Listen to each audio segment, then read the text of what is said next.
To the restless, the insomniacs, the stressed out, the worried, and the bored, this is for you. Welcome to Anxiety Addicts Bedtime Stories, an original podcast by Joe Newman and Morgan Walsh, serving up mostly true 20-minute stories to turn off your brain and turn on your REM. The stories come from all over the internet, from you to the BS inbox, and are whispered late at parties. But your secrets are safe here. All names are changed to protect the guilty. So please sit back, relax, and send us your stories at the link in the show notes. And sweet dreams. Hi, I'm Joe, and this is Anxiety Addicts Bedtime Stories. And this is the corner of the internet where we give you the opportunity to relax, to turn off your brain, to chill out, and to stop doom scrolling and staring at the stuff on the internet that's terrible for you, that legitimately makes your life worse, and makes it harder for you to relax and chill out and go to sleep.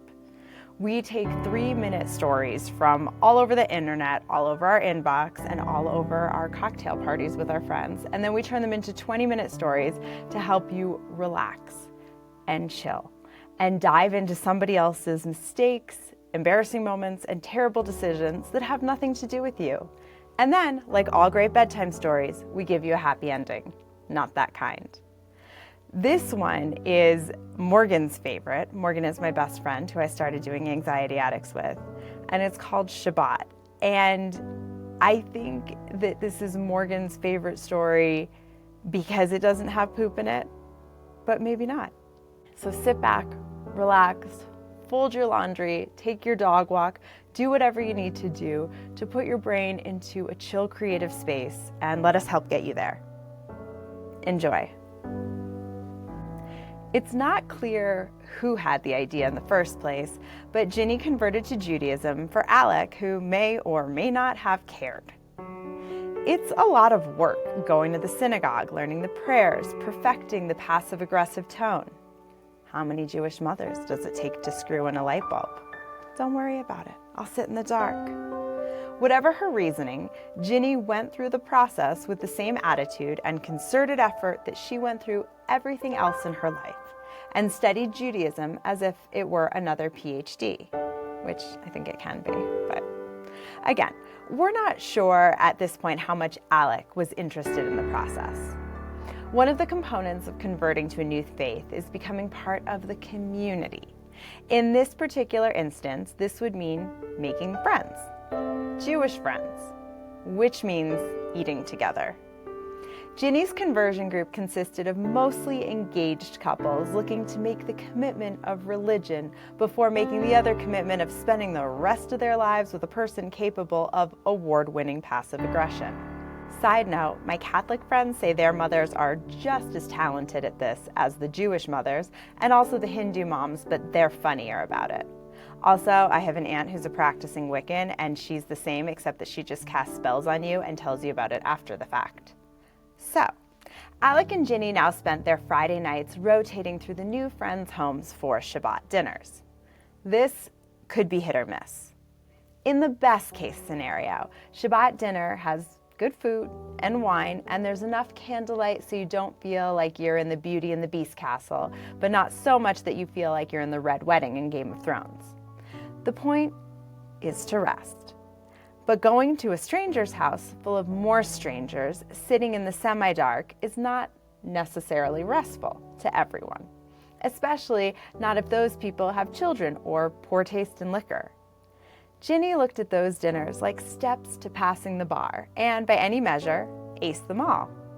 Alec was a different story. Alec is funny.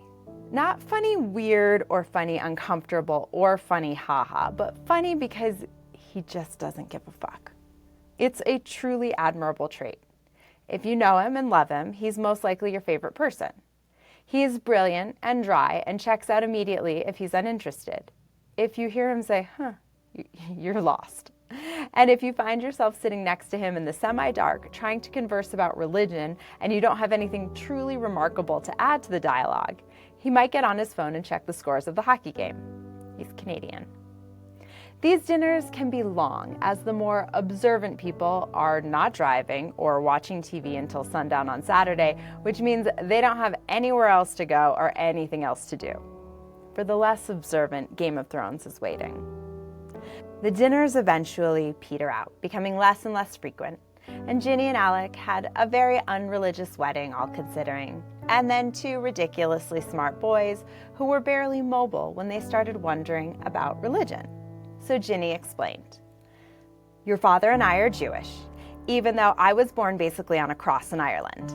I converted, so you are Jewish." The boys wanted to know why they had never been to a synagogue. Alec suggested that they watch The Marvelous Mrs. Maisel. The 4-year-old scrunched his face, dissatisfied with the answer, and then probably went off to read the Old Testament cover to cover or something like that. When the kids were finally tucked in and Ginny and Alec found themselves on the couch that night with the remote and a few shreds of brain power left, Alec spontaneously wondered why the conversion group had stopped their weekly Shabbat dinners. Ginny looked up from her phone. "But you didn't like them." "I liked them." "You didn't like the people, or the food, or religion in general, and you didn't hide it." Alec seemed taken aback. Not by the facts, but that somebody had a problem with them.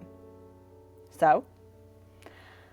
I think everyone probably stopped when our conversion class was over. Time went on. Fridays came and went, and the earth turned on its axis, and the occasional holiday was celebrated. One day, after a long week, Alec and Ginny managed to lock down a babysitter on a weekend and go out for date night. They picked the cool new restaurant that Ginny heard some younger colleagues raving about, and they headed out for a night on the town. The young, too hip for his own good maitre d' greeted them with what would pass for a smile from a corpse and led them to a small table in the corner. They took off their coats, sat down, and tried to talk. But the cool new restaurant was very loud, especially the table next to them. It was a very big table, 10 or so people who obviously knew each other well. Alec glanced over. "Hey, that's the Shabbat people. What are they doing here?" Ginny shrugged. "I guess we should say hi." Alec turned and waved. "Hey, you guys, Ginny and Alec from Shabbat." The group side-eyed each other, sharing uncomfortable looks. Alec didn't get the memo. "Why did we stop doing that? It was fun." Alec turned to Ginny. "We had fun, right?" The group said hi and smiled politely, and Alec and Ginny went back to their dinner, served on toddler-sized plates and meant for sharing. As they were leaving, they put their coats back on and were just about to wave goodbye to the Shabbat table when the woman sitting at the head raises her glass and shouts, "Cheers to 5 years of dinners, l'chaim." Ginny put on her hat, her head down, and pushed Alec out of the restaurant. Alec fumbled with his zipper in the cold New York air. "What was that about?" Ginny's eyes roll somewhere close to her prefrontal cortex. "I just wanted to say bye and that, I don't know, maybe we should all start doing Shabbat dinner together again." Ginny put her arm around her brilliant, funny, dense husband. "Babe, they never stopped. We just stopped being invited." This was news to Alec, who put his arm around his sweet wife and her ability to keep wonderful secrets, and they headed home to watch some TV. Sweet dreams.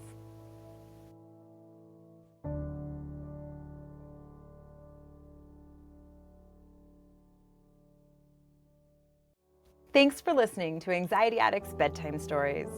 We're here to help you take your mind off of whatever is making you spiral by listening to a story about someone else's hilarious or mortifying experience.